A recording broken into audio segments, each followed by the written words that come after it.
Pertanyaan-pertanyaan yang kira-kira menambah iman dan amal soleh. Amin. Adapun pertanyaan-pertanyaan yang tak jelas, jawabannya jelas, pertanyaannya tak jelas. Masya Allah, syukron, jazakumullah khairan. Mau tebal ini, kok nengok tebalnya ini kayaknya as-sholatu khairum minan naum baru selesai. Ada pula struk dari beli-beli di supermarket. Assalamualaikum Ustadz. Waalaikumsalam. Saya ingin bertanya, bagaimana memberitahu suami untuk tidak merokok lagi?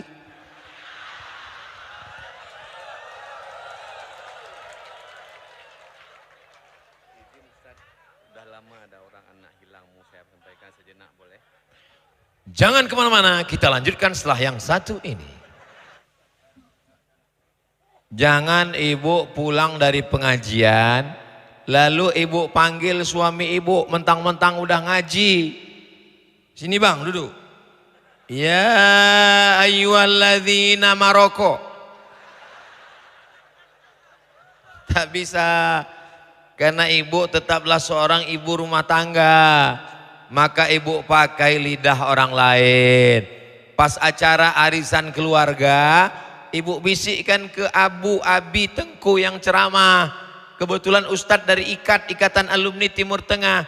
Ustadz tolong ceritakan bahaya tembakau ya Pak Ustadz. Nanti cerita ceramah lah Ustadz itu. La darara wa la dirara. Tak boleh memudaratkan orang lain, memudaratkan diri sendiri. Contohnya tembakau. Aku nih kata dia.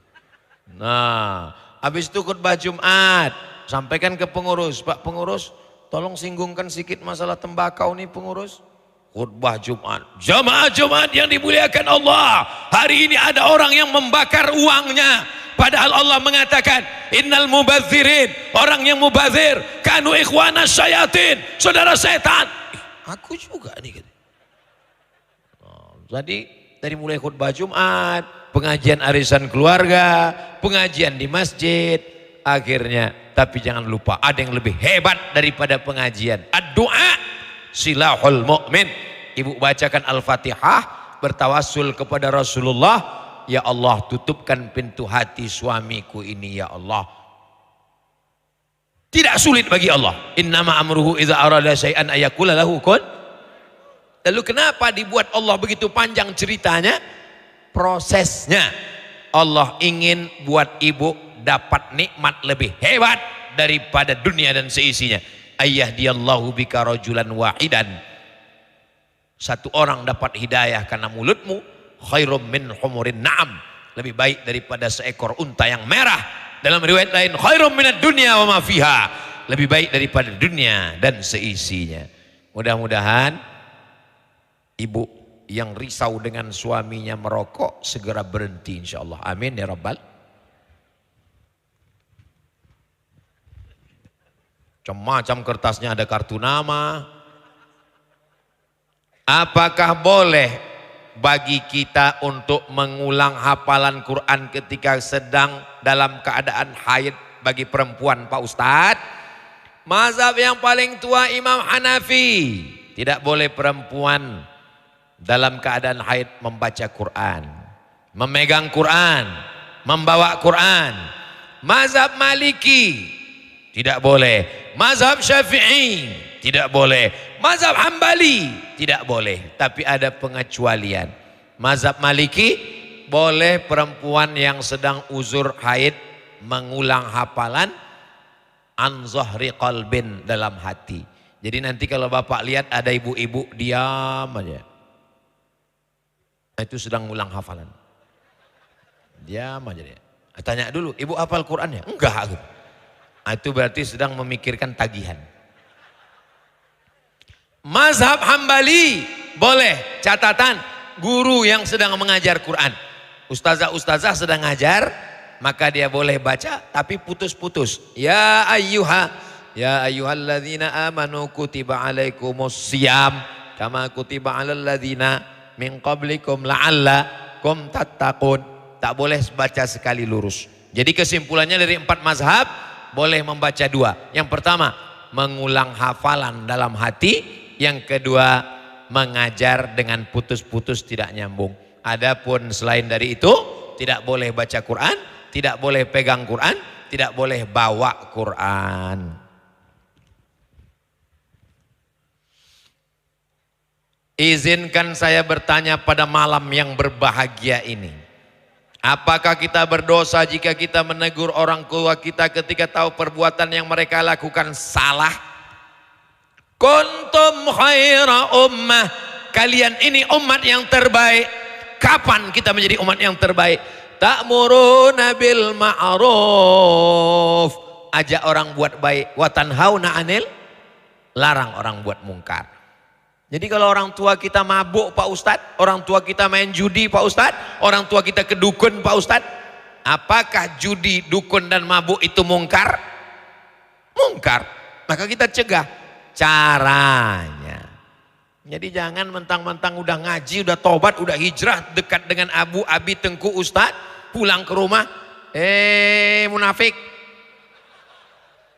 Itu ayahmu.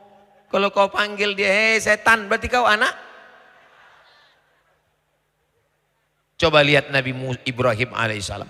Apa kata ayahnya Azar? La illam tantahi, kalau kau tak berhenti menceramahi aku, la arjumannaka, ku lempar kau pakai batu sampai mati. Wahjurni maliya, tinggalkan aku, pergi jauh sana. Apa kata Nabi Ibrahim? Sa'astaghfirulaka rabbi, aku akan mintakan ampun kepada Allah untukmu wahai ayahku. Innahu kana bi hafiyya. Allah itu mengabulkan doa-doaku. Jadi tidak boleh berkata kasar kepada orang tua. Wa in jahadaka, kalau orang tuamu memaksamu ala an tusyrika bi, mempersekutukan aku, kata Allah, la tuti'huma, jangan kau taat pada ke orang tuamu. Tapi baca ujung ayatnya, wasahibhuma fid dunya ma'rufa, tetaplah bergaul, berinteraksi dengan baik, jangan pernah berhenti, tapi dengan cara yang santun. Ud'u ila sabil rabbik, ajak kedua orang tuamu ke jalan Allah bil hikmah, dengan kata-kata yang santun, wal mau'izatil hasanah, dengan suri tauladan yang baik. Mesti berdebat, berargumentasi. Wajadilhum billati hiya ahsan, berdebatlah dengan cara yang terbaik. Jadi kalau kebetulan ibunya belum pakai jilbab, belum menutup aurat, mak pakai baju tutup aurat ya mak ya, kelihatannya ketiak mak itu macam leher onta. Kasar kali cakap kau, kalau tak percaya tengoklah mak, ini gambarnya mak. Jangan kasar-kasar. Karena bagaimanapun dia dulu yang mengandungmu 9 bulan 10 hari, melahirkanmu meregang nyawa. Kau gendong dia dari Banda Aceh ke Makkah, terus ke Madinah, terus ke Padang Arafah, terus ke Musdalifah dan Mina. Tak dapat menebus sekali teriakannya saat melahirkanmu. Dengan kata yang paling lembut, paling baik, pakai lidah orang lain, pinjam lidah ustadz untuk menyampaikan kebaikan. Dan doakan dia. Allah akan membukakan pintu hidayah. Tak ada yang sulit bagi Allah, tapi Allah ingin melihat kesabaranmu dan keseriusanmu. Mudah-mudahan orang tua kita yang belum lagi dapat hidayah, dibukakan Allah pintu hidayah insyaallah. Apa hukumnya suami yang tak mau kerja bertahun-tahun, berharap istri yang bekerja untuk menafkahi keluarga?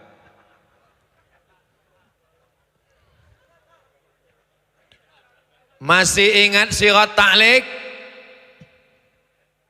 Kalau saya meninggalkan istri saya sekian tahun lamanya, atau 6 bulan tidak memberikan nafkah zahir dan batin, maka istri saya datang ke pengadilan agama. Tak ingat saya sirat ta'liq Pak Ustaz? Tulislah di situ www.google.com sirat ta'liq.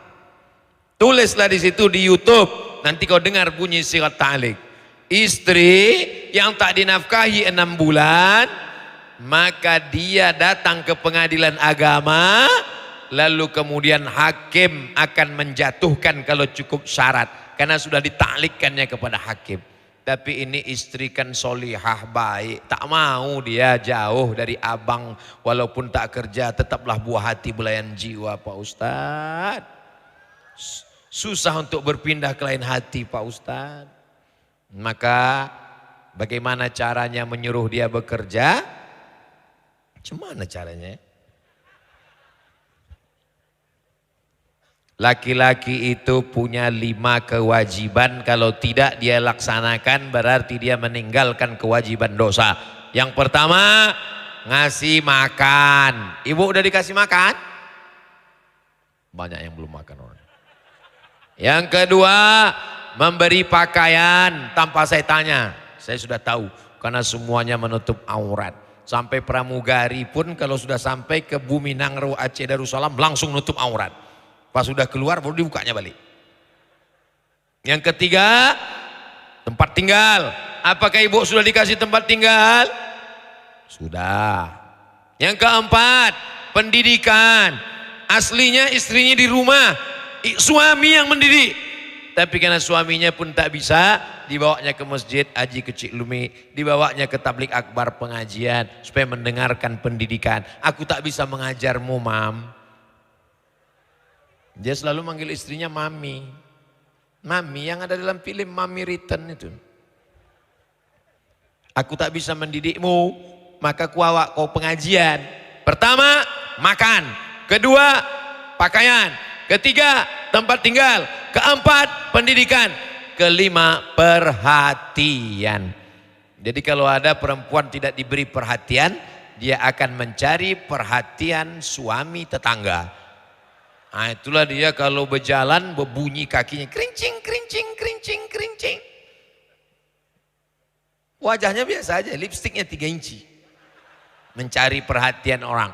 Gara-gara suaminya tak memperhatikannya. Jadi suami, kalian menjadi suami yang baik, berikan 5 ini. Kita ulang. Pertama, makan. Kedua, pakaian. Ketiga, tempat tinggal. Keempat, pendidikan. Kelima, perhatian. Ibu, ini calon-calon suami yang baik. Kalian punya anak gadis, kasih secepatnya ke sini. Setuju? Udah ku iklankan tak juga laku, kalian entahlah. Pulang dari sini cepat sebelum orang ini berubah pikiran.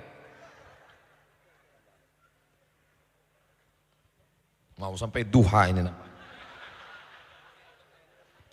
Ustadz, kami tanya bagaimana orang yang selalu melakukan kebaikan, selalu beribadah, taat kepada Allah. Selesai masalah. Apalagi? Tapi masih melakukan dosa.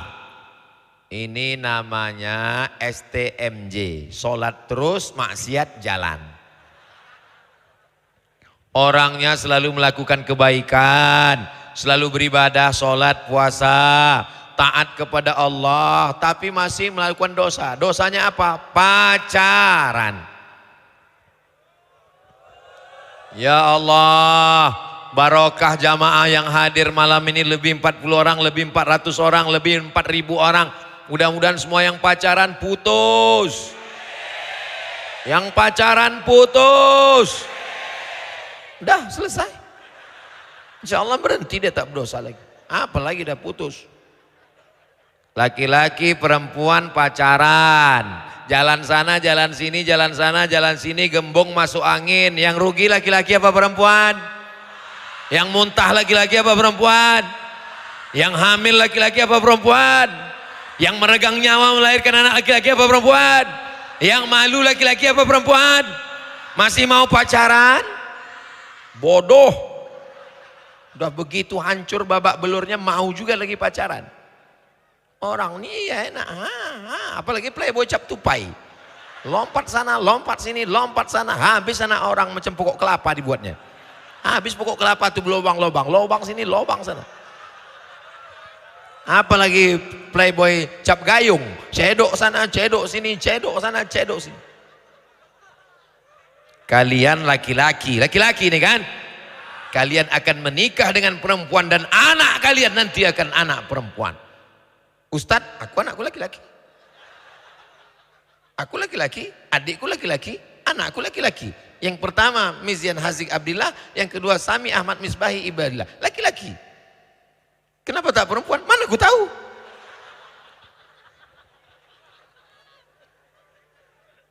Kau akan punya anak perempuan, kau punya adik perempuan, jangan sepelekan perempuan. Kalau kau jantan, jangan kau bawa bunga mawar, tapi bawalah mahar. Setuju? Hai bapak-bapak, kalau kau punya anak gadis, datang laki-laki pertama kali, kasih dia air minum. Datang kedua kali, tanya, what do you want?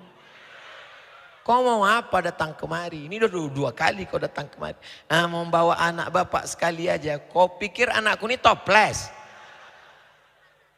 Kami mau jalan-jalan aja pak, sebentar aja. Nanti kami belikan bapak mie ayam.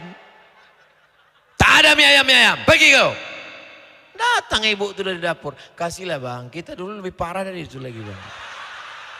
Inilah yang buat hancur dunia persilatan ini. Alhamdulillah menjadi orang Aceh itu nikmat. Kenapa? Karena ada polisi wilayah Hizbah. Itulah untungnya menjalankan syariat Islam. Tidak hanya narkoba, tidak hanya judi, tapi masalah aurat laki-laki perempuan pun diatur. Dan ada polisi adab yang mengurus masalah itu insya Allah. Ya Allah, jagalah bumi Nangro Aceh Darussalam ini tetap bersyariat. Supaya anak-anak kami ini selamat dari zina ya Allah. Yang pacaran-pacaran segera kalian berhenti. Kalau ada anak muda buat dosa, tengok dosanya apa. Oh dosanya pakai narkoba Pak Ustadz. Kirim dia ke pesantren. Apa nama pesantrennya? BNN, Badan Narkotika Nasional. Kalau dosanya pacaran, nikahkan dia. Carikan perempuan. Asalkan perempuan dapat, nikahkan. Tahu saya cantik-cantik kali. Ini agak panjang sedikit. Tarik napas dulu ya. Saya bekerja di sebuah kantor pemerintahan yang aturan bekerjanya dari pagi sampai sore. Tapi di kantor saya bekerja, kami cuma bekerja dari jam 9 sampai azan zuhur. Ngapain kok sampai sore? Kulang saya lagi ya. Saya bekerja di sebuah kantor pemerintahan yang aturan kerjanya dari pagi sampai sore. Tapi di kantor saya kerjanya cuma dari jam 9 sampai zuhur. Apabila piket baru sampai azan asar. Aturan itu dibuat atas kesepakatan pegawai-pegawai. Sedangkan saya sendiri sebagai pegawai kontrak. Gimana hukumnya saya bekerja di situ Pak Ustadz? Apakah gaji yang saya terima halal atau haram? Pekerjaan itu dua jenisnya. Yang pertama yang dipakai waktunya, yang kedua menyelesaikan tugasnya. Contoh bekerja yang dibayar waktunya. Masuk jam 8, keluar jam 4. Itu yang dibayar adalah waktunya. Jadi kamu masuk itu yang dibayar waktu. Dia melayani orang banyak. Pokoknya dari jam 8 sampai jam 4 dia mesti ada di situ. Karena orang datang akan dia layani orang banyak. Yang kedua, dia bekerja asal selesai tugas habis. Contohnya dosen. Dosen tidak mesti masuk dari jam 8 pagi sampai jam 4 sore. Aturan yang lama. Sekarang saya tak baru karena sekarang saya tak tahu karena saya sudah keluar. Yang penting dia punya beban 12 SKS, 16 SKS, 2 SKS, 16 tatap muka. Asal sudah masuk 2 kelas 1 hari, 3 kelas pulang. Tak mesti jam 4 sore. Kecuali ada aturan mengantor, kesepakatan. Jadi kalau sudah kesepakatan, itu merupakan aturan, maka dia mesti ikuti aturan itu. Kalau tak mau, keluar, buka usaha lain. Kalau tidak, maka dia berarti makan gaji buta, uang Pemda, uang rakyat, dia akan diminta tanggung jawab di hadapan Allah Subhanahu wa Ta'ala. Maka sebelum masuk kantor itu, tanya dulu, sistem kerja di sini ini, apakah yang dipakai waktunya atau tugasnya? Kata atasan, tak ada tugas-tugas di sini. Pokoknya kau masuk dari jam 8 pagi sampai jam 4 sore. Jam 4 baru boleh keluar. Cek log pagi, cek log sore. Itu berarti mesti begitu. Tapi kalau kata dia, asal selesai tugas, pulanglah. Berarti jam 12 pun selesai, pulang. Ada yang 2 jam selesai, pulang. Karena yang dilihat tugasnya. Yang dibayar itu mengerjakan tugasnya, bukan waktunya. Jelas? Kalau tak jelas, pulang sekali lagi. Bagaimana menurut Ustadz tentang penerapan ilmu fikih, tauhid, tasawuf, serta penerapan contohnya dalam kehidupan?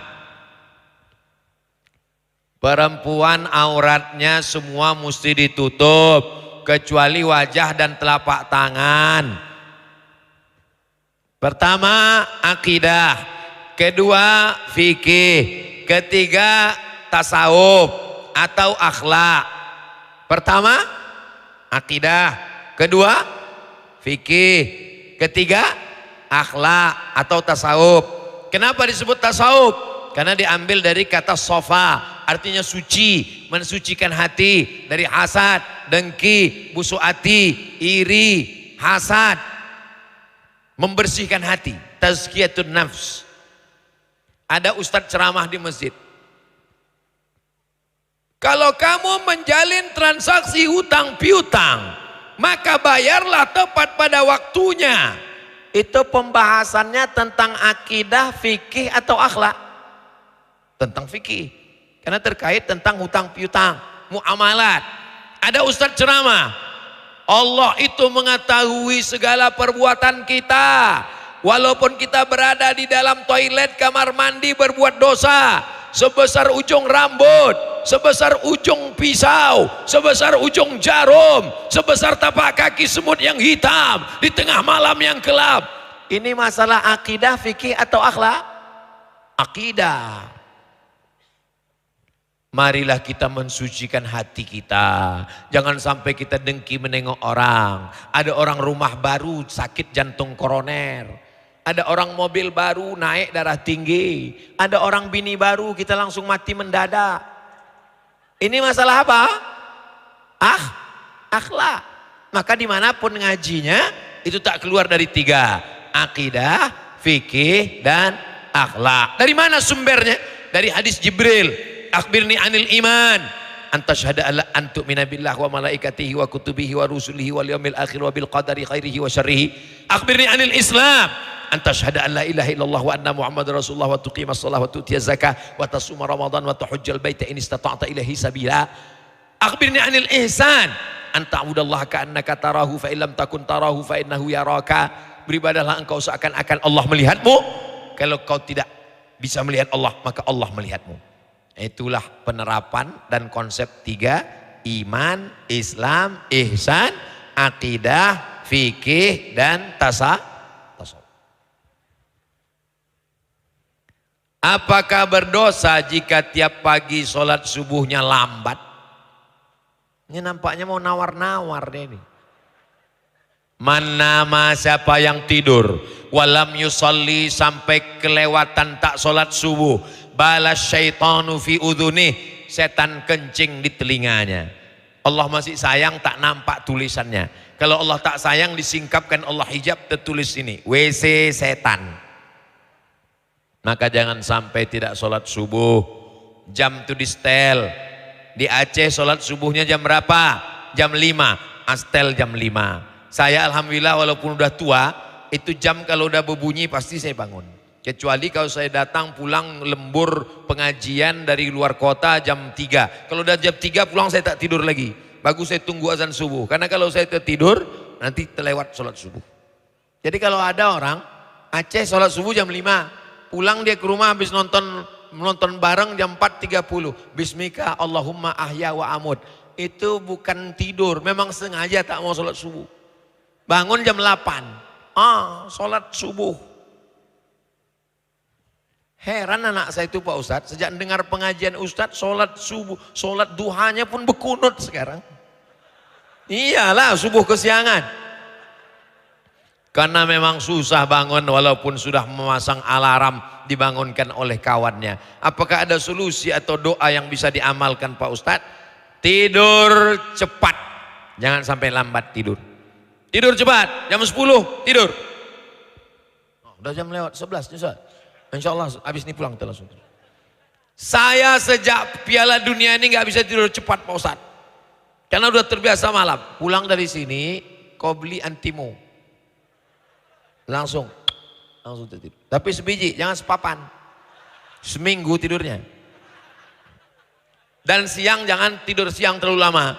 Qailulah sebentar, setengah jam, 1 jam. Cepat tidur supaya mudah bangun. Saya kalau tidur jam 12 masih bangun jam 4. Masih bisa. 1, 2, 3, 4. Tapi kalau sudah jam 3 saya pulang, saya tak tidur lagi. Karena kalau tidur payah bangun, tunggu-tunggu aja menulis, membaca, segala macam, mendengar. Nah, itu bangun nanti langsung sholat subuh. Begitu kuncinya. Mengenai batas menutup mukena wanita sampai dagu. Apakah sebelum mengetahui apakah harus mengqadha ulang sholatnya Pak Ustadz? Mazhab Hanafi, mazhab Syafi'i, ini kaki ini mesti ditutup. Mesti ditutup kaki ini. Pakai kaos kaki atau pakai kain yang menutup sampai ke bawah. Mazhab Hanafi, kata dia tidak. Mazhab Hanafi ini rasional. Mazhab Hanafi katanya kaki tak perlu ditutup. Kenapa tak perlu ditutup? Karena waktu berdiri kaki itu ditutup oleh kain.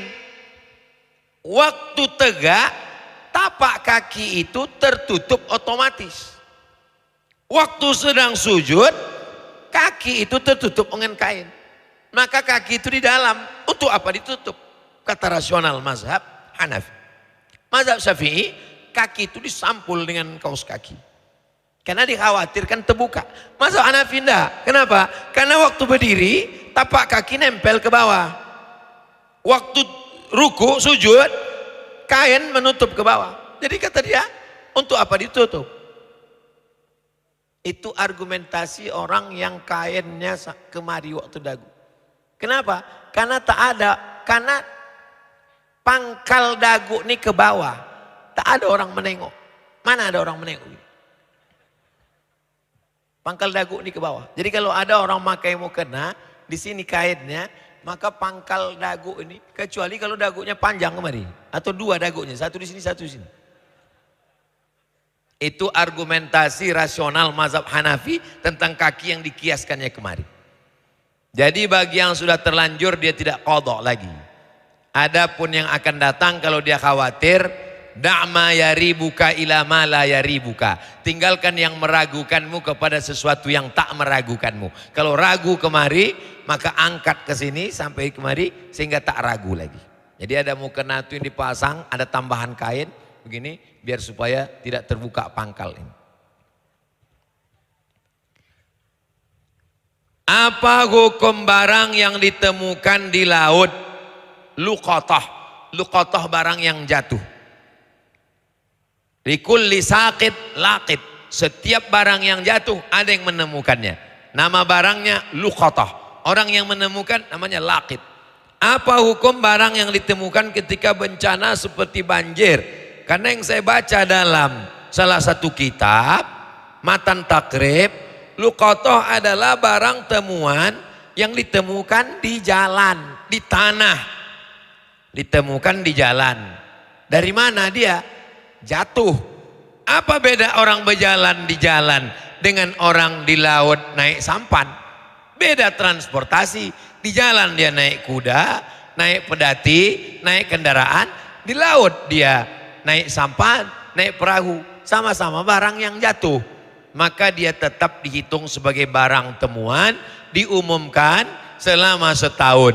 Kalau setahun tidak ada yang mengaku, berarti itu milik engkau. Kalau selama setahun itu ada, berarti serahkanlah kepada dia. Jadi selama setahun itu doanya, mudah-mudahan tak ada yang mengaku barang ini. Kertas terakhir. Oh belum lagi, ada terakhir satu lagi. Kita yang selalu pasrah akan cobaan dan ujian selalu ikhlas. Tapi ujian dan ujian selalu datang silih berganti. Apa yang harus kami lakukan? Apakah ini cobaan atau hukuman? Bagaimana nasihat Ustadz untuk kami? Terima kasih Pak Ustadz. Semoga Ustadz Tengku Abdul Somad selalu dalam lindungannya. Amin. Adakah manusia ini yang tidak diuji Allah Subhanahu wa Ta'ala? Tak ada. Nabi Adam alaihissalam diuji. Apa doanya? Rabbana zalamna anfusana wa illam taghfir lana wa tarhamna lanakunanna minal khasirin. Nabi Ibrahim diuji. Ujian pertama punya ayah azar penyembah berhala. Ujian yang kedua menghadapi umat yang menyembah bintang gemintang. Ujian yang ketiga menghadapi umat yang menyembah berhala. Ujian yang keempat tidak punya anak. Ujian yang kelima punya anak mesti diasingkan ke tanah suci. Ujian yang keenam diminta untuk menyembelih anak. Tidak ada manusia yang hidup tanpa ujian. Cuman kita tak tahu ujian dia. Enak kau ya, kemana-mana jalan sana jalan sini. Aku tak bisa pergi jauh. Kenapa? Aku diuji Allah, aku di rumah aja. Kenapa kau di rumah terus? Kau tengoklah keningku berbisul. Kita sangka dia ini yang berjalan ke sana ke sini ini tak ada ujian. Enak kau ya, jalan ke sana kemari tak ada ujian. Aku sebetulnya dari tadi ini jalan sana ke sini karena berbisul juga. Di mana? Di sini. Tapi bukan berarti saya berdiri dari tadi ini berbisul. Jadi kadang kita menyangka orang lain tak ada bisulnya, padahal bisul dia lebih parah, cuman dia tak mengeluh saja. Apakah yang datang ini azab? Ada orang demam. Dari mana kita tahu demamnya itu azab? Atau demamnya itu menggugurkan dosa? Atau demamnya itu mengangkat derajat? Kan tiga kemungkinan. Tak tahu kita. Tidak ada hadisnya. Kalau demamnya demam panas tinggi itu laknat. Kalau demamnya demam puyuh itu ngangkat derajat. Enggak ada. Maka sikap kita kalau datang sesuatu yang tak menyenangkan, husnuzon. Ana inda husnizonni abdi bi. Mudah-mudahan dengan segala musibah itu Allah melepaskan dari dosa-dosa kita. La yusibul mu'min min nasabin wala wasabin wala saqamin wala syaukin.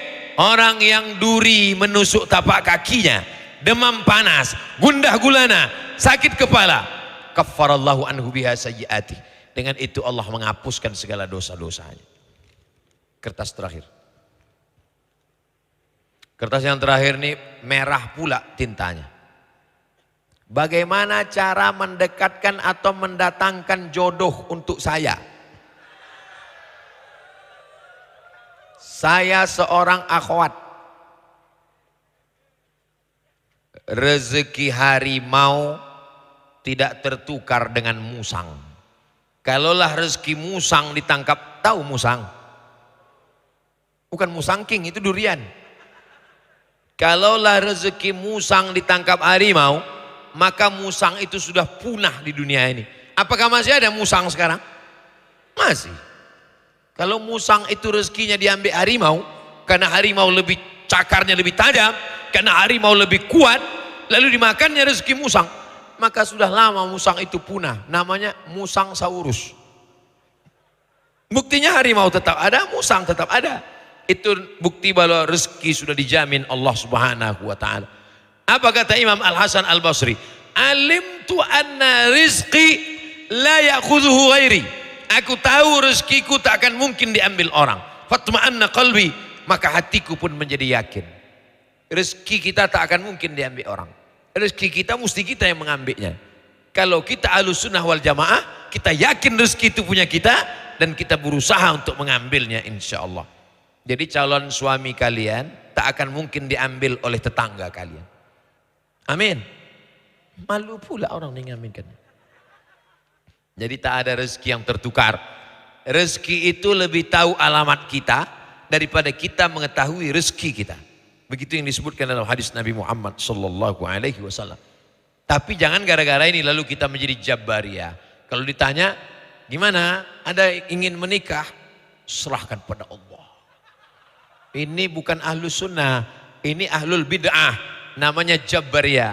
Sedangkan Ahlus Sunnah ada ikhtiar. Di sini ada Ustadz Ketua Ikat, ada alumni Azhar yang baru pulang, ganteng, cerdas, S2, hafal Quran, udah nikah.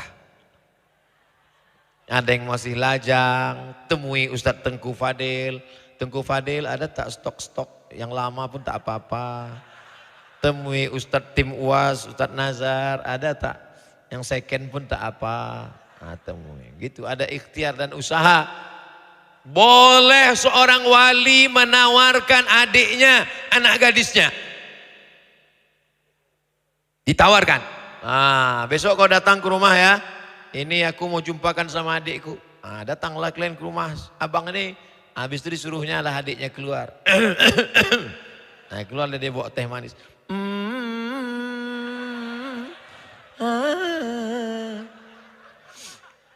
Kau pun kau tengoklah sambil nengok teh itu. Nah, itu. Jadi harus ada usaha dan ikhtiar. Satu lagi Ustadz, jika ada yang datang dengan niat serius, bagaimana memantapkan hati? Memangnya ada pilihan lain? Macam banyak aja pilihan. Kalau udah datang itu, jadi perempuan ini begini. Perempuan ini seperti orang masuk kerja, masuk kantornya jam 8, kantor tutup.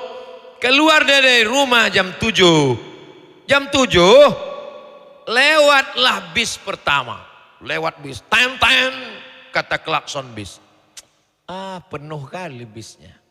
Nantilah. Jam 7.15 berlalu satu bis. Jam 7.30 muncul bis. Memang tidak penuh, tapi nggak ada AC-nya. Nantilah. 7.45 lewat ojek. Ojek pula. Nanti ada bis lagi. 7.59 apa yang lewat pun jadilah.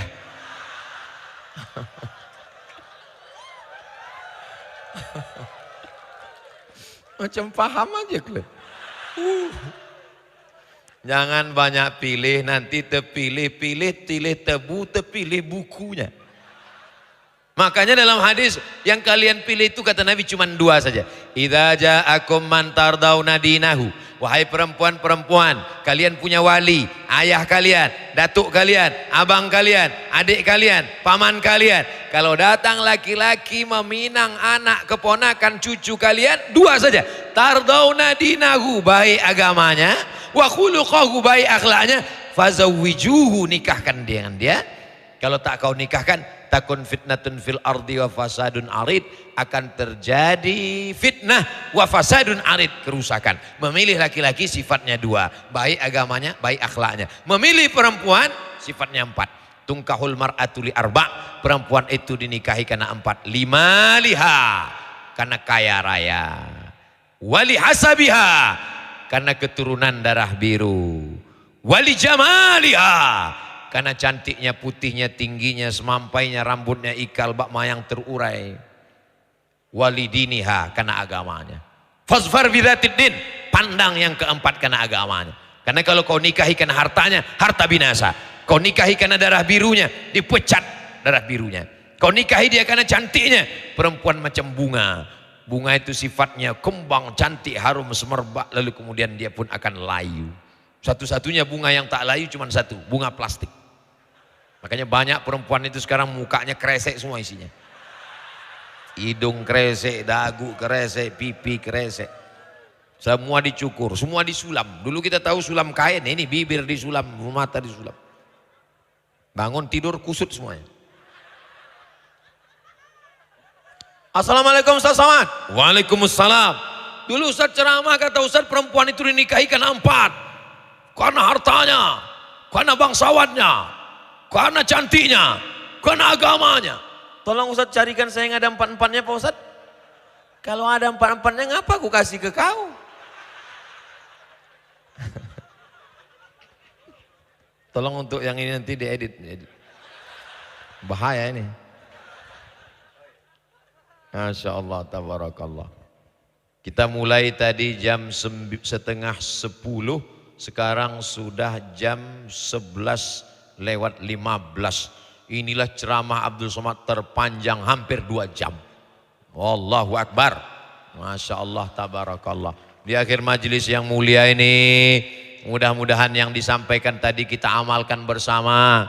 Terutama yang menyampaikannya insya Allah. Ala hadhihi niyah, untuk niat yang baik-baik ini mudah-mudahan yang belum berjodoh diberikan jodoh yang baik-baik. Diberikan keturunan penghafal Quran. Nangro Aceh Darussalam dijadikan baldatun thayyibatun wa rabbun ghafur. Diberikan suami yang berhenti merokok, yang berhenti berzina, yang berhenti buat maksiat. Yang belum bekerja diberikan semangat bekerja mencari nafkah. Ala hadhihi niyah, untuk niat yang baik-baik ini. Al-Fatihah. A'udzu billahi minasyaitonir rajim. Bismillahirrahmanirrahim. Alhamdulillahirabbil alamin. Arrahmanir rahim. Maliki yaumiddin. Iyyaka na'budu wa iyyaka nasta'in. Ihdinas siratal mustaqim.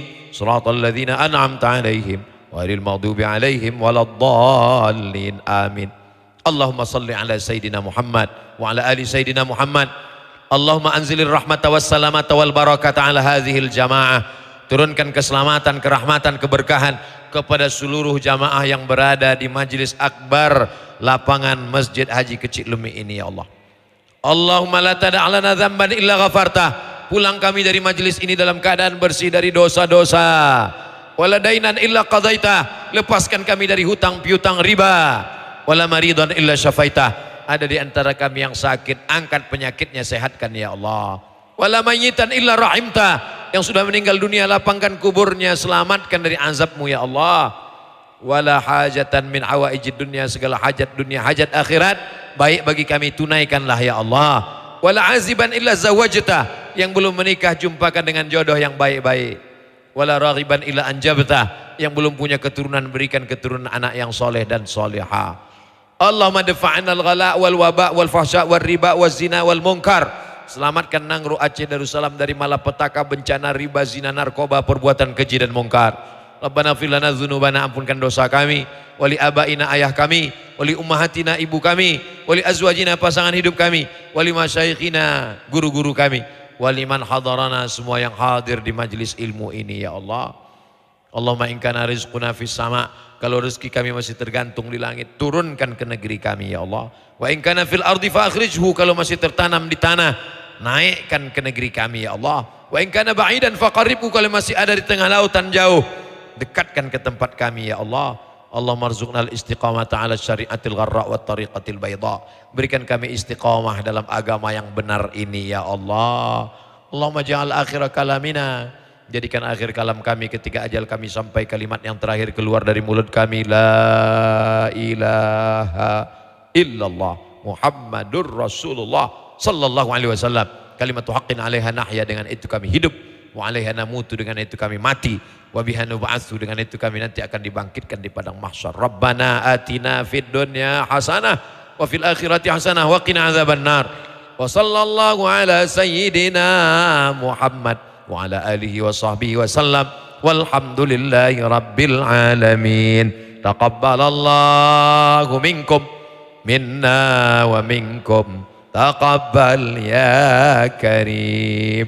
Terima kasih segala perhatian, mohon maaf segala kesilapan dan kekhilafan. Pulang dengan tenang, sampah-sampah bawa, buang ke tempat sampah, jaga ketertiban dan kebersihan, tunjukkan Islam agama yang bersih. Mudah-mudahan Allah selalu melindungi kita. Wassalamualaikum warahmatullahi wabarakatuh.